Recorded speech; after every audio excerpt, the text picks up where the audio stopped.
Dr. Frankenstein, when he was making his monster, he said it was in his own image. But I think he cheated a little bit on the cock.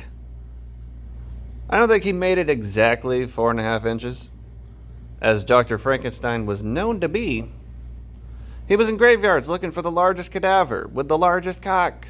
Spent a lot of time in the Harlem section.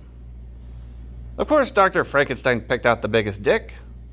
He wouldn't make a monster and skip out on the monster cock. Because if word got out his monster had a small dick, Dr. Frankenstein would be the laughingstock of the science community. I imagine Dr. Frankenstein parading his creation out on stage, pulling off a curtain, and then is forced to watch his peers point and laugh. Really, Dr. Dickenstein? You could have picked any size cock and you went with dead mouse in a hammock. Although, if Dr. Frankenstein was black, the story would have been very short. No villages destroyed, no angry mobs, and he would make 3 monsters, all of them women, for himself. Yeah, Dr. Black-enstine would dick those monster ladies down and they'd stay home. Because every woman knows if you get to finish, you don't want to fight.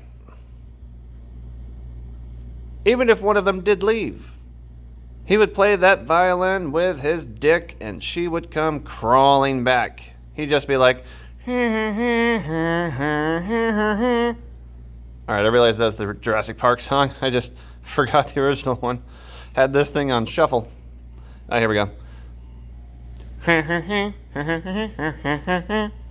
Put it on the Ritz. Alright, seriously. Here's the song.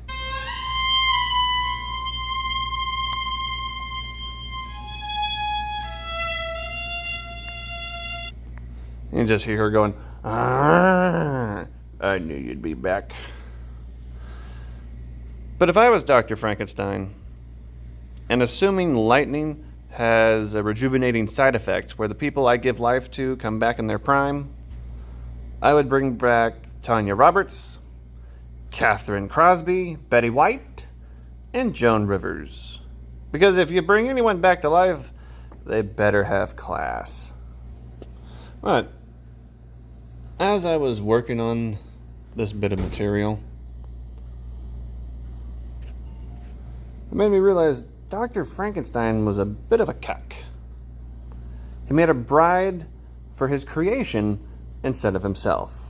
Even Dr. Finkelstein from The Nightmare Before Christmas figured out that loophole. You know, making the perfect lover or lovers. I mean, if you can bring people back to life, wouldn't you live out a few fantasies? I mean, sure, maybe he didn't really want to bang a couple of ghoulish creatures. But if any of you managed to pull that kind of thing off, you definitely have earned yourself a Nobel Peace Prize. I imagine the award announcer being like, on behalf of Dr. Frankenstein, accepting the award tonight for the most disgusting 3-way ever is none other than George Clooney.